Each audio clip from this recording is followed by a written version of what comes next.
UAE और बांग्लादेश में आखिरकार क्या ठना है, जानेंगे क्या चल रहा है इन दोनों देशों के बीच में। तो वहीं दूसरी तरफ अमेरिका ने भारत को चेताया है और इन सब के बीच में जर्मनी ने भारत से बड़ी मदद मांगी है। जियोपॉलिटिक्स में बहुत कुछ चल रहा है, हमेशा की तरह जानने को मिलेगा बहुत कुछ। आइए जानते हैं इन खबरों को विस्तार से। भारत और अमेरिका के बीच इधर बीच जो रिश्ते हैं वो काफी कड़वे होते जा रहे हैं।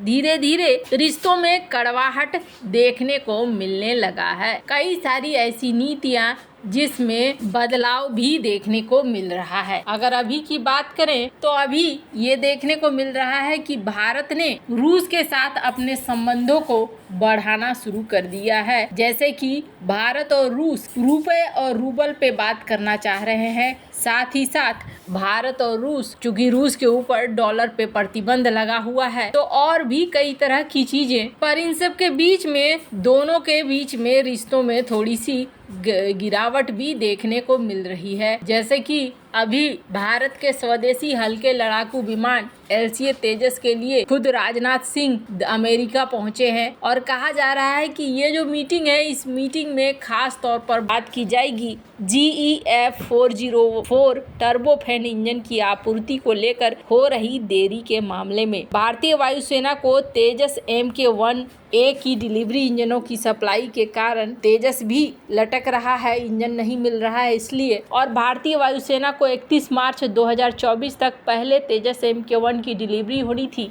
लेकिन इसमें लगभग 10 महीने की देरी हो रही है। कहा जा रहा है कि रक्षा मंत्री राजनाथ सिंह 21 अगस्त से अमेरिका के 5 दिवसीय यात्रा पर रवाना होंगे। रक्षा मंत्री 23 अगस्त को पेंटागन में अपने अमेरिकी समकक्ष डिफेंस सेक्रेटरी लॉयड ऑस्टिन के साथ रक्षा सहयोग को और मजबूत करेंगे। जहां एक तरफ ये पहुंच रहे हैं तो वहीं दूसरी तरफ ये भी देखने को मिल रही है कि भारत के और भी कई सारे प्रोजेक्टों में भी डिले होता जा रहा है। वहीं भारत और रूस के अफसरों के बीच में भी बातचीत हो रही है और ये सारी चीजें शायद अमेरिका को पसंद नहीं आ रही है। देखने को मिल रहा है कि अमेरिका ने फिर भारत के कंपनियों के ऊपर प्रतिबंध लगाने की बात कही है। इन्होंने भारत के कंपनियों को चेताया है और इस चेताने की कैटेगरी में कहा है कि देख लेना, आप जब यहाँ पर भारत के ये बढ़ते हुए जो रिश्ते हैं ना, इस बढ़ते हुए रिश्ते को देखते हुए अमेरिका को इस बात का टेंशन भी हो रहा है कि कहीं रूस ने जो जरूरत से ज़्यादा ज़मीन कब्जाना शुरू कर दिया है, ये चीज़ कहीं दिक्कत ना हो जाए और कहीं ऐसा ना हो जाए कि जो ज़मीन से ज़मीन का सौदा करने वाले हैं वो चीज़ें सौदा न हो पाए है। अब ये जो चीज़ें दिख रही है रूस के साथ धीरे धीरे रिश्ते को बढ़ते हुए जो देख रहे हैं ये लोग, तो इन्होंने अब कहना शुरू कर दिया कि देखो, अगर आप यहाँ पर कोई भी डुअल यूज वाली चीज़ें देते हो तो भविष्य में हम आपके ऊपर प्रतिबंध लगा सकते हैं। इससे पहले भी भारत की एक कंपनी SI के ऊपर प्रतिबंध लगाया गया था और अब दोबारा इस तरीके की बातें कही जा रही है। ऐसी ही बातें चाइना को लेकर भी कहा गया और चाइना को लेकर जब इन बातों को कहा गया तो देखा गया कि चाइना के बैंकों ने फिर रूस के मामले में थोड़ा पैर खींचना शुरू कर दिया। तो ऐसा ही ट्रिक अब अमेरिका अपना रहा है भारत के खिलाफ भी, ताकि भारत इन मामलों में ज्यादा न बोले और ज्यादा आगे भी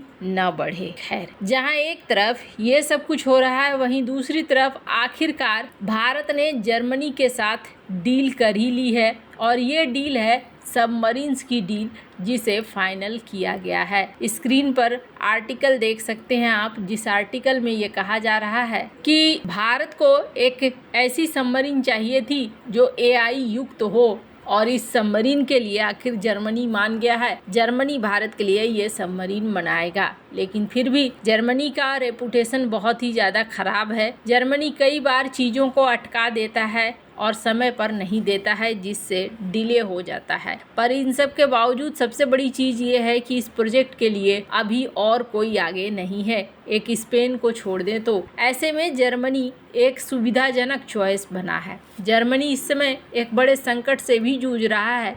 जर्मनी में श्रम संकट छाया हुआ है और काम करने के लिए योग्य वर्कर्स की कमी हो गई है। ऐसे में कई सेक्टर्स को काम करने के लिए योग्य वर्कर्स नहीं मिल पा रहे हैं और उन्हें भी वर्कर्स की कमी की वजह से नुकसान हो रहा है। वर्कर्स की कमी के कारण जर्मनी की अर्थव्यवस्था पर भी असर देखने को मिल रहा है। ऐसे में जर्मनी ने मदद के लिए भारत से गुहार लगाई है। दरअसल जर्मनी की सरकार ने देश में वर्कर्स की कमी की समस्या से निपटने के लिए एक बड़ी योजना बनाई है। इस योजना के तहत जर्मनी की सरकार देश में ज्यादा से ज्यादा भारतीय वर्कर्स की नियुक्तियां देना चाहती है, जिससे न सिर्फ श्रम संकट दूर होगा बल्कि देश की अर्थव्यवस्था में भी सुधार होगा। इसके लिए जर्मनी में रह रहे भारतीयों के साथ ही भारत से भी वर्कर्स की नियुक्तियां की जाएंगी। हाल ही में जर्मन लेबर मिनिस्टर्स ह्यूबर्ट हिल ने बर्लिन यूनिवर्सिटी में भारतीय छात्रों से बात की। इस दौरान हिल ने जर्मनी में चल रहे श्रम संकट पर बात करने के साथ ही देश में भारतीय वर्कर्स की जरूरत पर भी चर्चा की। जर्मनी में श्रम संकट को दूर करने के लिए 70 लाख वर्कर्स की जरूरत है।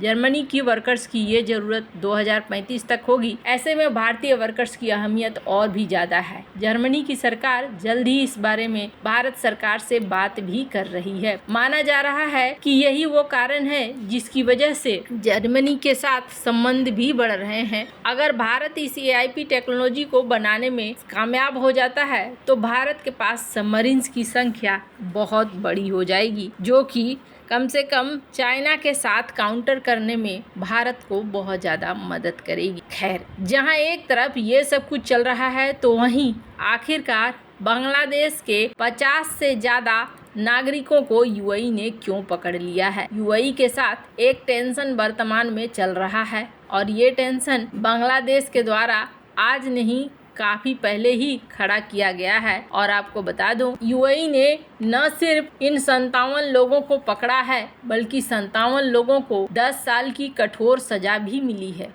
10 साल की कठोर सजा को चैलेंज करने का मात्र 2 दिन बचा हुआ है। अब बांग्लादेश की सरकार UAE से रिक्वेस्ट कर रही है कि आपने जो यहाँ पर उन्हें सजा दिया है उस सजा को वापस लो और आप इन्हें छोड़ दो। अब देखना होगा कि UAE इस मामले में क्या निर्णय लेता है। क्या UAE सचमुच में छोड़ता है या फिर बांग्लादेश के घटनाक्रम की वजह से सारी चीज़ें सही तरीके से नहीं हो पाएंगी और 57 लोगों को यहाँ पर 10 साल की कठोर सजा मिलेगी। अंतरिम सरकार के साथ UAE किस तरीके से रिएक्ट करता है ये आने वाले समय में देखने को मिलेगा। शुरुआती दौर में इन्होंने क्या किया था, वहाँ प्रदर्शन करना शुरू कर दिया था। प्रदर्शन करने की वजह से 57 लोगों को पकड़ा गया था और इनको सजा सुना दी गई थी। तब ये कहा गया था, इन्होंने दूतावास से मदद भी मांगी थी पर दूतावास से मांगी गई मदद बेकार साबित हुई थी। कोई फायदा इसमें नहीं हुआ था और आखिरकार इन्हें सजा हो ही गई थी। अब देखना होगा कि बांग्लादेश की सरकार